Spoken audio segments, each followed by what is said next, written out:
प्रारूप जो कि डीपी मुखर्जी ने दिया था उसके बारे में अध्ययन करते हैं। तो कल हमने डीपी मुखर्जी के द्वारा दी गई परंपराओं के अर्थ द्वंद्व की अवधारणा के बारे में अध्ययन करा था।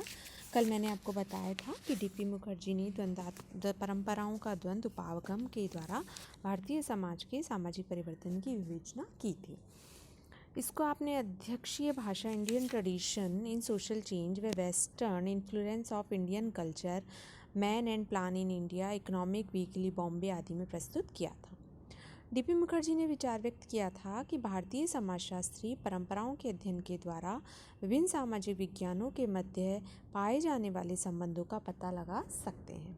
परंपराओं के अध्ययन के महत्व पर प्रकाश डालते हुए लिखा गया था कि भारतीय समाजशास्त्रियों को निम्न कारणों से परंपराओं के अध्ययन की ओर ध्यान देना चाहिए। जिनके बीच उनका जन्म हुआ है, वे पले हैं, बड़े हैं और आज भी रह रहे हैं। तो डीपी का कहना है कि इन परंपराओं का अध्ययन करना हमारे लिए आवश्यक भी है, लाभदायक भी है। भारतीय समाजशास्त्री को पहले भारतीय होना चाहिए, उसके बाद अपनी जनरीतियों, लोकाचारों, प्रथाओं तथा परंपराओं में भाग लेना चाहिए। सामाजिक व्यवस्था को उन्होंने सही रूप में समझना चाहिए। भारतीय समाजशास्त्रियों के लिए केवल समाजशास्त्री होना ही पर्याप्त नहीं है, बल्कि उसे भारतीय जनरीतियों को ठीक तरीके से भी समझना चाहिए। भारतीय समाजशास्त्रियों को परंपराओं के आंतरिक एवं बाह्य दबाव से जो परिवर्तन हो रहे हैं उसका अध्ययन करना चाहिए। तो डीपी की मान्यता है कि भारतीय परंपरा एवं संघर्ष आदिकाल से अब तक अनेक परंपराओं, आंतरिक एवं बाह्य, उच्च जनरीतियों, स्थानीय परंपराओं से होता है। उन्होंने निष्कर्ष दिया कि भारतीय परंपराओं के इतिहास से स्पष्ट होता है कि इनमें अवरोध एवं समावेश की अपूर्व ज्ञान क्षमता है।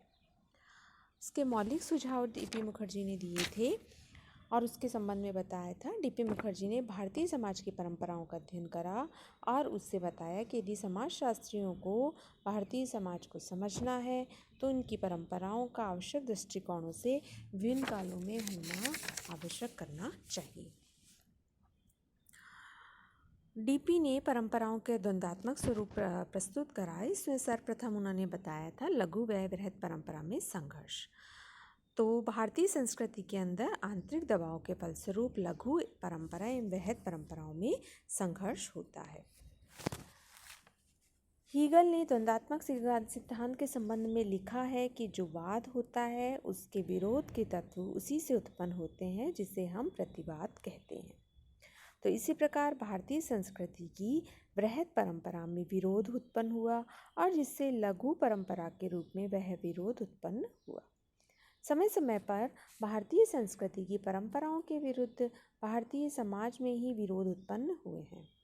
भक्ति काल में चैतन्य, कबीर, दादू, नानक, बिस्ती आदि ने परंपराओं के विरुद्ध सुधारात्मक प्रयास करे हैं।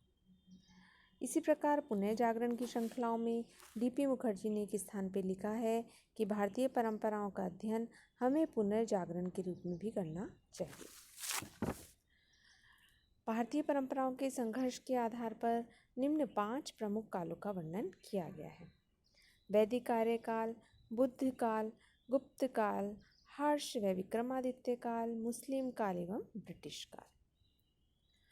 नेक्स्ट है आरोही व अवरोही प्रक्रिया। तो डीपी मुखर्जी ने परंपराओं के अध्ययन के संबंध में टर्नर के वर्गीकरण का अनुकरण करा है। टर्नर ने परंपराओं को 2 भागों में बांटा था, उच्च एवं निम्न। इस वर्गीकरण के अनुसार परंपराओं के द्वंद्व के अध्ययन की योजना का उल्लेख किया गया है, जिसमें गुरविच के विचारों का भी समावेश है। इससे प्रमुख बात यह है कि समाजशास्त्र को सामाजिक व्यवस्था के परिवर्तन का विश्लेषण करना चाहिए। इससे संबंधित शिखर से नीचे की ओर आते हैं। इसमें इन्होंने निम्न शब्द व्यक्त करे थे, नीचे गहराई में जाना और ऊपर ऊंचाई की ओर जाना। तो इसको हम परंपराओं की आरोही एवं अवरोही प्रक्रियाएं भी कह सकते हैं, जिससे परस्पर संघर्ष, अनुकूलन, सामंजस्य एवं समन्वय होता है। नेक्स्ट है आंतरिक व बाह्य परंपराओं में द्वंद्व। तो डीपी मुखर्जी ने भारतीय समाज की परंपराओं के द्वंद्व का वर्णन करते हुए लिखा है कि भारतीय परंपराओं का टकराव समय समय पर बाहर से आई हुई परंपराओं से होता रहा है।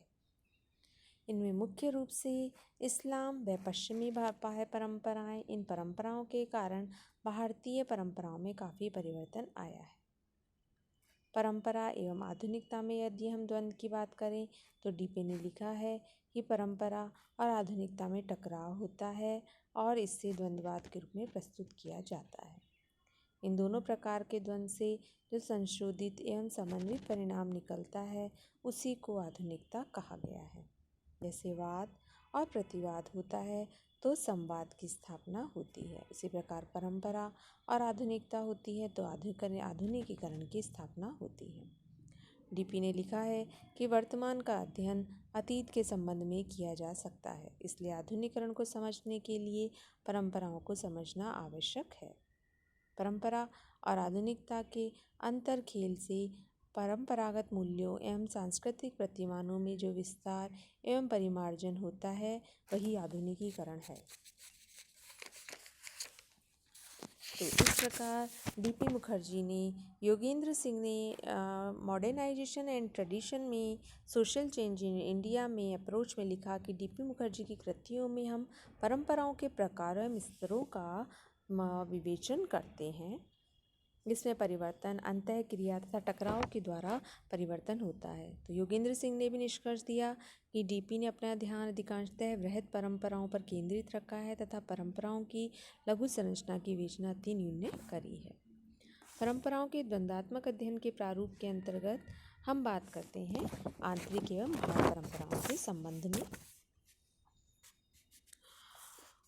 तो इसके संदर्भ में बताया गया था कि वृहद परंपराएं, इन्होंने परंपराओं की द्वंद्वात्मक अध्ययन के प्रारूप को दो भागों में विभाजित करा है, आंतरिक एवं बाह्य। आंतरिक परंपराओं के अंतर्गत वृहद परंपरा एवं लघु परंपराएं आती है।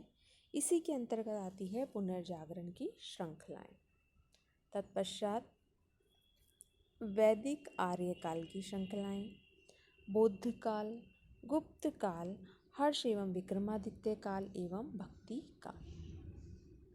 इसी प्रकार बाह्य परंपराओं में इस्लाम काल, ब्रिटिश काल, 19वीं शताब्दी का पुनर्जागरण एवं आधुनिकता का काल।